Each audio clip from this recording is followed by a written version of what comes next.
Hello and welcome to Banter, the Radio 4 panel game where we try to establish what's hot and what's not.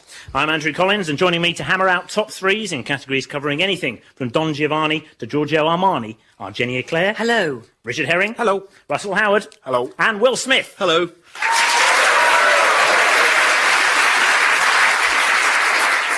OK, before the show, each of our panellists was given a different category. They were asked to write down their top three for that category and to put their answers into a noisy envelope.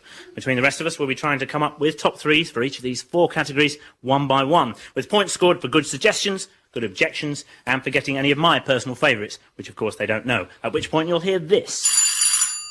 And remember, I rule with a rod of iron. Well, plastic truncheon anyway. So, like a delicate stomach, just before a particularly spicy curry, let's get ready to rumble with our first top three. Our first category is your top three capital cities. Now, in each round, whoever filled in the envelope for that particular category sits out the chat. In this case, that's Russell Howard. So if you sit this one out, please. And Will Smith, would you like to start us off? Yeah, Minas Tirith. First, the capital city of Gondor. Originally known as Minas Anor, it was built in 3320 by Anarion, brother of Isildur and second son of Elendil, High King of Arnor. Osterhaire rebuilt the city in 420, and it became the capital of Gondor after the siege and abandonment of Osgiliath. And for those of you who are thinking it's very kind of old and medieval and kind of not that funky, I mean, since Aragorn has taken over it, they got Pizza Express, Hard Rock Cafe, and with all the elves turning up, you know, it's got a really thriving gay scene as well. So it's definitely looking up, but you know, there are places in the real world that I like. St Helier, the capital of Jersey, which is a fantastic place with its kind of wide streets, old-fashioned markets, and French street names. It's also the backdrop for some of Jim Bergerac's most challenging cases. Anybody been to St Helier? I think so, haven't I? It's the town in Jersey. It's the only town. Hardly a capital city. I don't know if we can count. 28,000 people. Yeah, I like. It's a bit like St Helier, Reykjavik in Iceland. The reason it's a great city is because it's the only city in the world with a penis museum, and that is true. Which is the reason I went there. I didn't go to see any of the geezers. I know it's going to be obvious, but what's in the penis museum? They have. Did you get a guided tour? I did. Well, I talked to the man. There's a man called Sigurdur Addison. He collects the severed penises of all the mammals from Iceland. And I said, why just Iceland, isn't it? And he said to collect all the penises of all the animals in the world would be impossible. Only a lunatic would attempt it. There's big whales. Are they stuffed and mounted? Some of them are. They're not exactly stuffed. They're dried. Some of them are dried out. Can I ask about the souvenir store? How can you beat that? There's nowhere else that's thought of having. I will trump you. Go on. Well, I've gone for Lima. Not only is it a capital city, it's an animal and a bean, isn't it? A vegetable. So there aren't many capital cities that can say they are an animal, mineral and vegetable. That's true. No, I'll give you three smart-ass points, I think. I've also got wonderful, wonderful Copenhagen.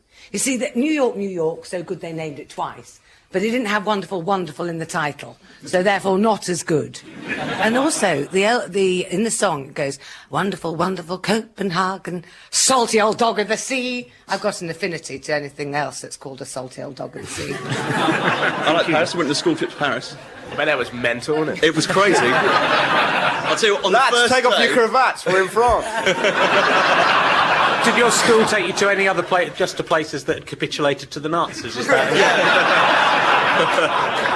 I think London's a good capital city. Yeah.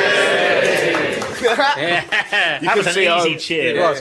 When a man is tired of London, he's probably been to the Chocodero Rock Circus and on the London Eye a couple of times, thinking... Anyone else want to add any more capital cities? Kuala Lumpur. What's that the capital of? Malaya, I was born there. Were you? Yes, Ooh. it's in my passport. Well, fair enough. KL, we call it. How long did you live there for? About 2 years. Oh, right, OK. Yes. So you were bred there, almost? Well, sort of, yes. Yeah. What's the public transport system like there? Have they got an underground? She was 2. I was carried in my mother's arms. Yeah. That's all I can remember. The infrastructure in this country's horrific. Let's leave. You're 2. I said let's leave, Father. Is the Vatican a capital city? Vatican It City. is a Yes, city yeah. itself. It's a state. It's the only city there. It's the only city So in by Vatican default, City. it is the capital city. Yeah. Well, that's cheating then, really, isn't it? Well, it's cheating for the bloke who runs a religion based on the teachings of Jesus to live in a gigantic palace full of treasure, but, you know... Got away with it so far. So you can't be in Vatican City without being in the capital city. Yeah. There's nothing to aspire to. The only person who lives there's the Pope. He doesn't aspire to much. What's he aspiring to? I could be Super Pope next. That's what I'm hoping to get. No one's got my favourite capital city, have they? Don't just run through about 10 each. Vienna, it means nothing to Midshore, but I like it. That means nothing to me either. Is it Dublin? Is that what you like? I like Dublin because I've been there recently, and in Ireland they have actually banned smoking in all public places, so no pubs, no restaurants. And it's fantastic if you don't like smoke, because you can go into any pub, any restaurant, and there's no smoke, and it's marvellous. But when you get outside, you just choke to death. Everybody's they're smoking like mad. That means you get 5 extra points just for being clever. And I think time is up on this topic, so I'm going to have to ask you for your final top 3s. Will Smith, what have you got? St Helier, Paris and London. Not the one out of Lord of the Rings. No, go on. St Helier, Minas Tirith and London. That's okay. Jenny, what have you ended up with? I'm going to definitely Copenhagen, and then London, because otherwise I'll never be able to get in a black cab again without some bloke boring on about it. And Lima, of course. And Richard, your top 3? Finally? Reykjavik, London, and I'll go for Prague because my dad was approached by a prostitute there, and he keeps going on about it as if it was some kind of compliment to me. Going, a woman. Yeah, she asked me. Well, you've all scored some points here, but you can all score some more bonus points if any of your answers match those in Russell Howard's envelope. So, Russell, please let us know what are your top 3 capital cities. They are London, first of all. I'm a big fan of pigeons and anger. Paris. And Cair Paravel, which is, of course, the capital city of Narnia. You guys are so sad. So that means Jenny and Richard and Will, who all put London, get 1 point each, and that means 3 points for Russell Howard, which means at the end of round 1, still being paraded around the paddock are, in joint 4th place, Russell Howard and Will Smith. In 2nd, we have Jenny Eclair, but galloping into the lead, it's Richard Herring.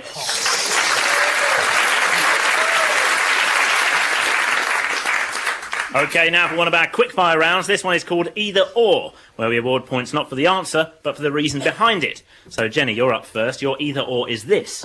Joe Pasquale or Janet Street Porter? Yeah, may I say both? Because they belong together in a Venn diagram, don't they? Of sort of people with sort of odd voices that have both been on I'm a Celebrity, Get Me Out of Here.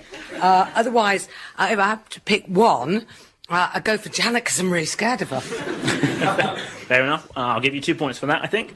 Richard, yours is Feeling 22 or Acting 17? Yeah, that's Katie Mellower there. That's the closest thing to crazy she has ever been. To feel 3 years older than she actually is, whilst acting 2 years younger than she actually is. That she should almost be committed for that. That is, when she gets a bit older, she's going to realise that being 22 and being 17 is the same thing. It's the same. Shut up! We're complaining. It's the same thing. What she should worry about is acting 17, feeling 17, but being 38. That's what. So I'll go for acting 17 because that's the bit I do. I'll give you 4 for that, I think. Russell, yours is this. KGB or KFC? I'd probably go for the KGB, and I'd make them spy on the Colonel. So we could find out, sort of beat it out of him to find out what the original recipe is. And then me and the guys kick back and enjoy the chicken, Maybe put some Simply Red on, really enjoy ourselves. I'll give you 3 points for that. Finally, Will Smith, Gary Barlow or a Garibaldi? I'd rather eat a Garibaldi. I'd probably also rather hear one sing, so Garibaldi. OK, you can have 3 for that. We'll add those points onto our scoreboard and move straight on to our second top 3. Will Smith, you're sitting this one out, so please sit back and relax as we hammer out the top 3 magicians. So can you start us off, please? Russell Howard. Paul Daniels has got to be up there straight away. Wonderful magician, and he can stand up to any US rapper you put in front of him. Do you not see the farm? Yeah. Yeah, Vanilla Ice brought it to Daniels, and Daniels put it back up Vanilla's face. It was an amazing... I've actually met Paul Daniels You know when you just can't take your eyes off something because he's going to do something crazy, and he kept doing magic tricks and stuff like kind of. Magic Tourette's. Yeah. But he's like a little goblin. You just can't keep your eyes off him. If you had like quite a boring dinner party or something, you know, if you had Daniels in a cage, you'd be, you know, you know, things would kick off. You're like, are you enjoying your puddings? Rattle, rattle, rattle. Oh! And he comes out. And Jesus, you know, he's done a few fair tricks. Some would call them miracles. Well, you know, I didn't see them, but they're meant to be very good. Came back to life as well at the end, which is more than Houdini could do. So, are we counting wizards in this? Shall we count wizards? we're opening a door we don't want to open if we allow wizards. Harry Potter's going to be in. Harry Potter. He's not a will be on my magician. list. Well, Just remember who's got the answers in the envelope. Yeah, exactly. I think Harry Potter has to count because he is a trainee He magician. isn't a magician, he's a wizard. They aren't. A magician isn't magic. A wizard can do magic. Richard, it sounds like someone's been chucked out of the circle. Jenny Claire. I choose Peck and Pete. He is marvellous. If you've got a children's party, that's the fella you need. Peck and Pete. Oh, he's cheap. And he does this fantastic trick at the end. All the mums have to shut their eyes, right, for 20 seconds. Open your eyes. All your handbags and purses have gone. Peck and Pete. He's like magic, he is. What about the great Soprendo? Nice. Nice. If only for Piff Paff Puff, which for a long time I thought was a homophobic breakfast cereal. Nemesis to Snap, Crackle and Pop. He's my favourite, the great Soprendo, because of course he was famously married to Victoria Wood, and they split up because the magic went out of their relationship. Hey! And David Blaine, I liked him. All women liked him, because that's our form of entertainment, watching a man slowly starve to death in a nappy in a box. It fulfills all our fantasies, basically. I like the fact that he's got beef with Eamon Holmes. Yeah. Well, no, do you know what I mean? There aren't many magicians who've got like a genuine feud with a GMTV presenter. You know what I mean? How did that happen? What's the? I don't know, but Houdini and Wincy Willis aren't I'm speaking to. Sooty should surely Yeah, be mentioned definitely. for being not a magician that doesn't even speak and is just a piece of cloth and still is able to do magic. Darren Brown, he's good. His full name, Darren Brown Mind Control. That's what it says on his passport. I've met him, I shared a car with him, and I said, would you ever consider using your powers to, you know, get off with women and stuff? You can trick. And then the journey did seem to pass very quickly. You woke up in a bath. My underpants were the wrong way round. And Siegfried and Roy are brilliant. I mean, some people put their heads in tigers' mouths, but they were really committed to that. That must have been a great show to be at. Come on. I mean, it's terrible what happened. It must have been brilliant. When they were thinking up their stage name, they obviously put a lot of effort into Siegfried and then just gave up. Went to the pub. Oh, Roy, that'll do. I've seen a couple called Penn and Teller. Yeah. They do things that look like they're cutting each other up, don't they? They reveal the tricks. And they do things with paper. I quite like that, you know, when they're cutting paper and then you get a long string of girls holding hands. Is that all they do? I thought it was mainly knives and They stuff. do pick a number, pick a colour as well. Yeah. They also ripped off Sooty because Teller doesn't speak, does he? Yeah, and Penn sometimes puts his hand up to Well, I think I'll say that's your lot, so please give me your final top three magicians, starting with Jenny Eclair. I'm going to go for Peck and Pete. Harry Potter, because I suspect Will might have him in there. And David Blaine. Richard Herring, what are yours? I'll go for Gandalf, which I think you'll find Will has in his envelope. Siegfried from Siegfried, but not Roy, because he wasn't committed enough. And my granddad. Russell, what are your top three? Jesus, Paul Daniels, and Gandalf. Some tactical voting, I think, going on here. So then, Mr. Will Smith, put us out of our misery, open up your envelope and tell us what are your top three magicians, please. Houdini, Jerry Sadowitz, and Gandalf. So at the end of that round then, 1 point to Russell Howard and 1 to Richard Herring for saying Gandalf, which was inside Will Smith's envelope. That means he gets 2.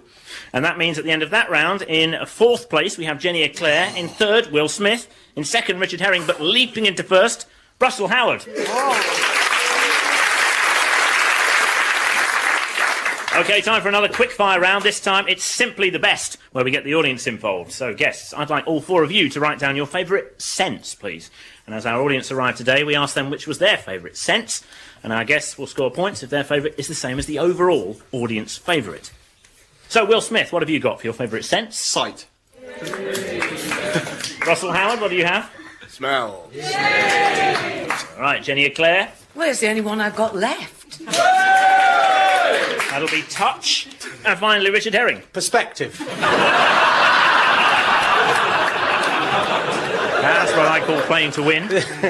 Well, there are a few oddities amongst the audience choices. Frankincense, somebody put that. Rather amusing. Spider sense, that's very good. But in reverse order, in third place, according to our audience, with 14%, we have smell. And in second place, 17% for touch. And that means the winner, with 36% of the audience vote, is sight. So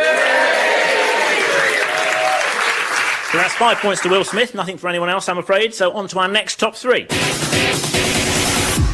And it's your top 3 80s pop songs. Richard Herring, you're sitting this one out because you know nothing about music. So what do you think, Jenny Eclair, 80s pop songs? I was in a pop video for Culture Club's Karma Chameleon. So obviously No, that's... really? Yes, oh yes. Wow. Yes, I danced on that video. What were you wearing? I was one of the poverty-stricken shabby women, wenches. Ooh. Yes, I was a scabby wench at the back. I didn't notice you, Jen. You must have just blended into the background. So obviously that must get in.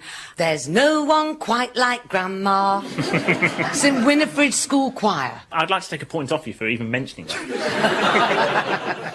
Will Smith? Well, I grew up in the 80s, so a lot of that music is really entwined with those kind of key rites of passage moments. I mean, I lost my virginity when I was ready. And Billy Ocean's Get Out of My Dreams, Get Into My Car. Stalker's Anthem. Just a really scary song. Did they have stalkers in the 80s? It was kind of... It hadn't been Oh, I invented. was one, yeah. Ah, really? Yeah, I can't go within 50 yards of John Nettles. So I should probably name-check some of the rap that was around back then to sound cool. So Ghostbusters and Heart and Soul by T'Pau. Did you have big hair in the 80s, Will? It was fairly big. It was like Jersey's Brian May, wasn't it? What about the Power of Love by Huey Lewis and the News? That's the one from Back to the Future, isn't it? Mm. When I was about 8, I went through this really weird phase. I started shaving when I was 8. I didn't even need to. Listening to that in the morning, putting Brute on. Thinking, you know, I'll shave, I'll put Brute on, pretty soon I'll have a hoverboard. Human League, Don't You Want Me Baby? No. No, no, it's not. I don't mean no. I mean, I'm no. not fussed. I'm not fussed. I'll have better offers later. No, that was good with the hair down one side, and then the two cheap-looking girls. That gave us all hope. In the days before Big Brother, that was the only way you could get famous, was to be And a picked human by a league, member yeah. of a band and then put on stage on top of the pops. It's not the only way you can get famous in 8. What about them It Cub was. Scouts and Jim will fix it? But we're forgetting that there's another classic 80s song that we're forgetting here. I'm talking, of course, of Robert Palmer's Addicted to Love. Rock in a suit. That's so 80s. That was wonderful. And his follow-up single, I Didn't Mean to Turn You On, which just makes me feel slightly queasy. It's a bit of an egomaniac thing to do, isn't it? Sorry for walking past, lady. Yeah, I mean, I can't do it when I try, so it really annoys me, actually, thinking about it. Duran Duran haven't had a mention yet. I think they should if we're talking about Rio. the 80s. Rio was a marvellous video because that was shot, I think, in Sri Lanka, wasn't it? Just to show how much money they had I wasn't to spend. in that one. No, you were. It's a pity. You would have liked that. You're not going to get my favourite 80s song, I don't think. You have mentioned the band. London Calling by The Clash. No, that's a 70s 70s song That's punk. culturally.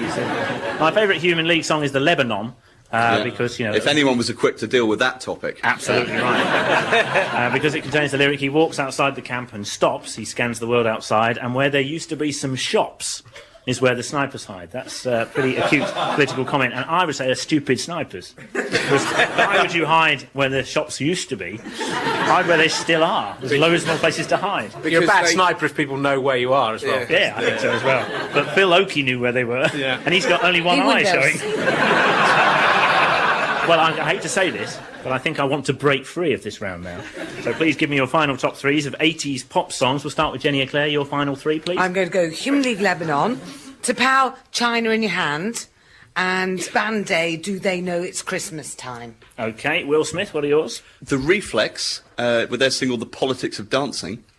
if you remember that. We got the message, heard it on the airwaves. The politicians are now DJs. The politics of dancing, the politics of ooh feeling good, the politics of moving. Is this message understood?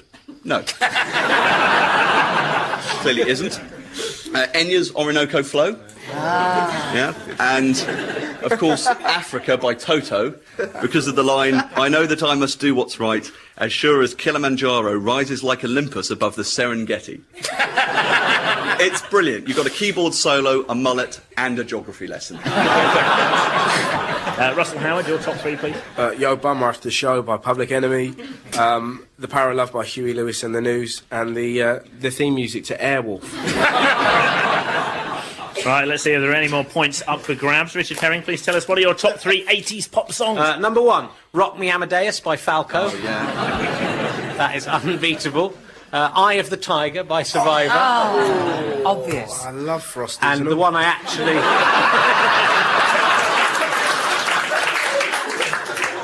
And the actual best song of the 1980s, and there aren't many to choose from, is Veronica by Elvis Costello. So no points to anyone there, as nobody matched any of Richard Herring's choices. So as we begin the final countdown at the end of that round, we're left with, in last place, Jenny Eclair. In third, Richard Herring. Second, Russell Howard. That means out in the lead, it's Will Smith.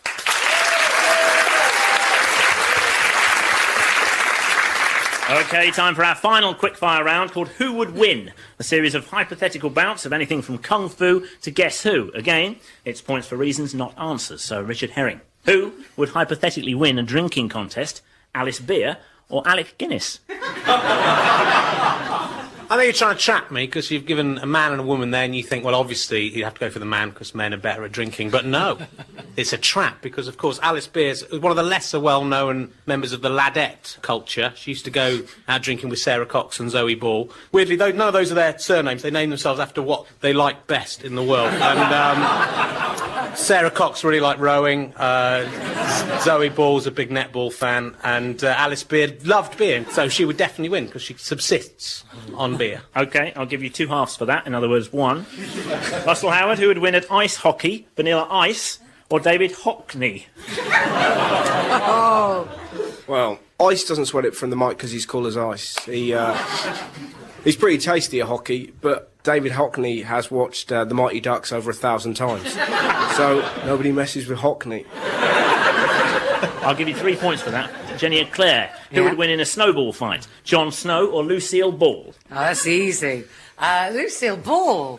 She put a stone inside the snowball, you know, like all girls do. And she wouldn't stop throwing snowballs until Jon Snow was dead.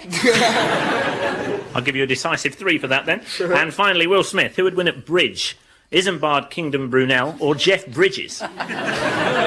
Well, if Jeff Bridges can understand the script of Tron, which I can't, and I've spent years trying to break it down. I've written it out, got flow charts, it doesn't work at all. Then I'm sure he can master the game of bridge, so Jeff Bridges. 5 points for that, I think, just for mentioning Tron. We'll add those points to the scores and go straight then into our final top 3.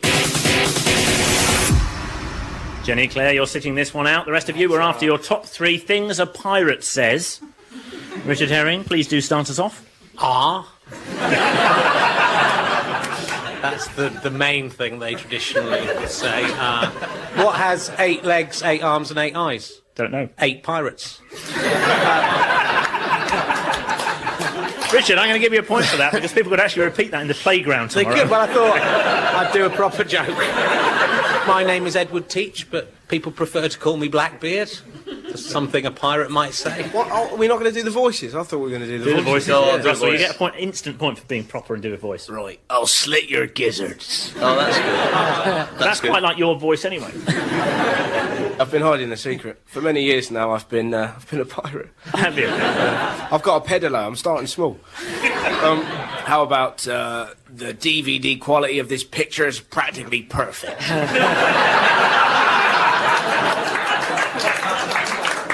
Well, obviously, a couple of points there, I think, for causing an audience member to clap, which is good.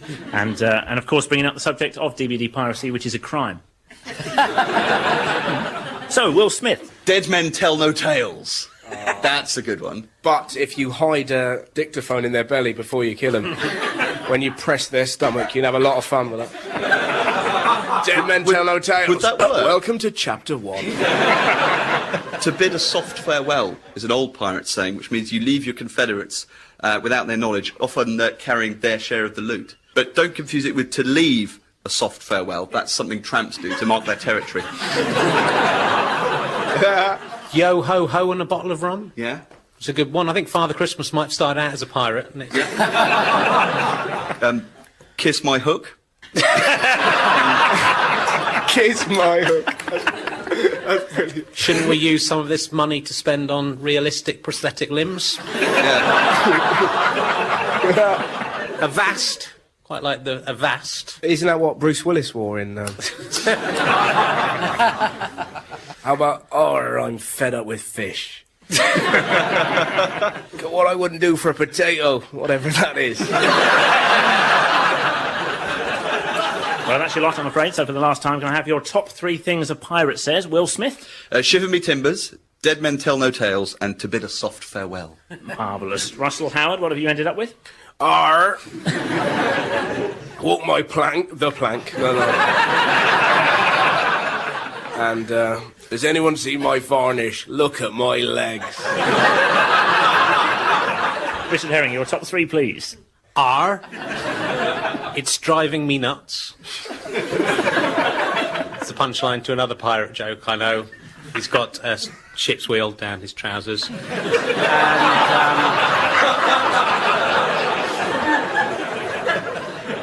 Jim Ladd. Very good. Well, I must say, like George W. Bush's head, there's very little in it. So this could change everything. Jenny Eclair, please open your envelope. Let us know what are your top 3 things a pirate says. Okay.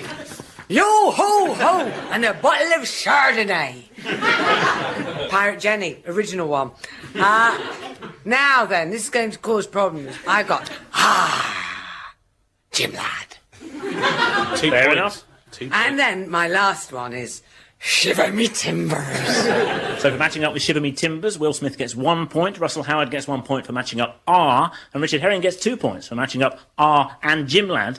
That means Jenny gets 4 points, and adding on those final bonus points, I'm afraid that means at the end of today's show, our top 2 losers are Richard Herring and Jenny Eclair, but in joint first place, we have Russell Howard and Will Smith. Yeah.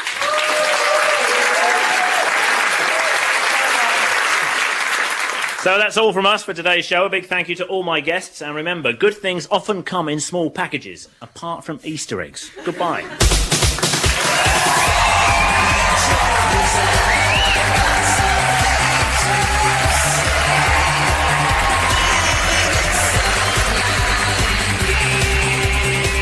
Banter was presented by Andrew Collins and featured Jenny Eclair, Russell Howard, me, Richard Herring and Will Smith. The show was devised by Tim Barber and the producer was Richard Grocott.